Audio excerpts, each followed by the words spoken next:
एक छोटा सा बोर्ड रेहड़ी की छत से लटक रहा था। उस पर मोटे मार्कर से लिखा हुआ था कि घर में कोई नहीं है, मेरी बूढ़ी माँ फालिज जिंदा है। मुझे थोड़ी थोड़ी देर बाद उन्हें खाना और इतनी ही मर्तबा हाजत करानी पड़ती है। अगर आपको जल्दी है तो अपनी मर्जी से फ्रूट तोल लें और पैसे कोने पर रेगजीन के गत्ते के नीचे रख दीजिए। साथ ही रेट भी लिखे हुए हैं, और अगर आपके पास पैसे ना हो तो मेरी तरफ से ले लेना इजाजत है। वल्लाह खैरुर राज़िकीन। इधर उधर देखा, पास पड़े तराजू में 2 किलो सेब तोले, दर्जन केले लिए, शापर में डाले, प्राइस लिस्ट से कीमत देखी, पैसे निकालकर रेहड़ी के फट्टे के गत्ते वाले कोने को उठाया। वहाँ 100, 50 और 10-10 के नोट पड़े हुए थे। मैंने पैसे उसी में रखकर उसे ढक दिया। इधर उधर देखा कि शायद कोई मेरी तरफ मुतवज्जा हो, और शापर उठाकर वापस फ्लेट पर आ गया। इफ्तार के बाद मैं और भाई उधर गए। देखा कि एक बारिश आदमी,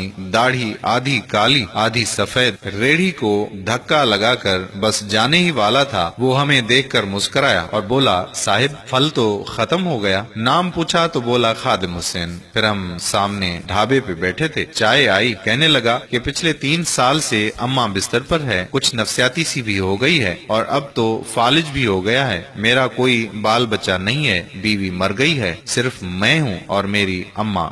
अम्मा की देखभाल करने वाला कोई नहीं, इसलिए मुझे हर वक्त अम्मा का ख्याल रखना पड़ता है। एक दिन मैंने अम्मा के पाँव दबाते हुए बड़ी नरमी से कहा कि अम्मा, तेरी तीमारदारी को तो बड़ा जी करता है, पर जेब में कुछ नहीं और तू मुझे कमरे से हिलने देती नहीं। कहती है तू जाता है तो जी घबराता है। तू ही बता मैं क्या करूं? अब क्या गैब से खाना उतरेगा? ना मैं बनी इसराइल का जना हूँ, ना तू मूसा की माँ है, क्या करूं? ये सुनकर अम्मा ने हांफते कांपते उठने की कोशिश की। मैंने तकिया ऊंचा करके उसको बिठाया, टेक लगवाई। उन्होंने झुर्रियों वाला चेहरा उठाकर अपने कमजोर हाथों का प्याला बनाया और न जाने रब्बुल आलमीन से क्या बात की। फिर बोली, तू रेहड़ी वहीं छोड़कर आया कर, तेरा रिस्क तुझे इसी कमरे में बैठकर मिलेगा। मैंने कहा, अम्मा क्या बात करती है? वहाँ छोड़ आऊंगा तो कोई चोर सब कुछ ले जाएगा। आजकल कौन लिहाज करता है? बिना मालिक के कौन खरीदार आएगा?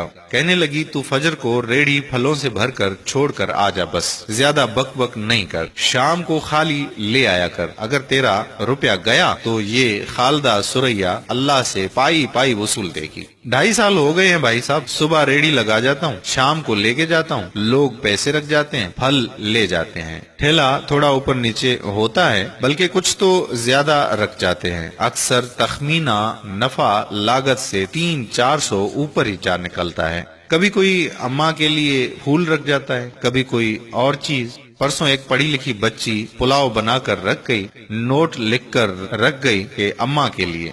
एक डॉक्टर का गुजर हुआ, वो अपना कार्ड छोड़ गया। पुश्त पे लिखा था कि अंकल, अम्मा की तबीयत ना संभले तो मुझे फोन करना, मैं घर से पिक कर लूंगा। किसी हाजी साहब का गुजर हुआ तो अजवा खजूर का पैकेट छोड़ गया। कोई जोड़ा शॉपिंग करके गुजरा तो फ्रूट लेते हुए अम्मा के लिए सूट रख गया। रोजाना ऐसा कुछ ना कुछ मेरे रिज्क के साथ मौजूद होता है। ना अम्मा हिलने देती है, ना अल्लाह रुकने देता है। अम्मा तो कहती है कि तेरा फल बेचने के लिए अल्लाह खुद नीचे उतर आता है और बेच बाच जाता है। भाई, वो सोना रब एक तो रज़ाक है और ऊपर से रिटेलर भी है। अल्लाह अल्लाह।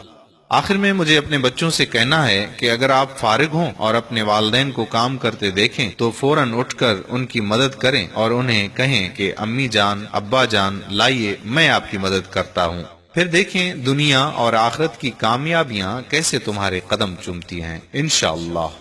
अगर आपको ये वीडियो पसंद आई तो इसको शेयर कर दीजिए, शायद किसी का भला हो जाए।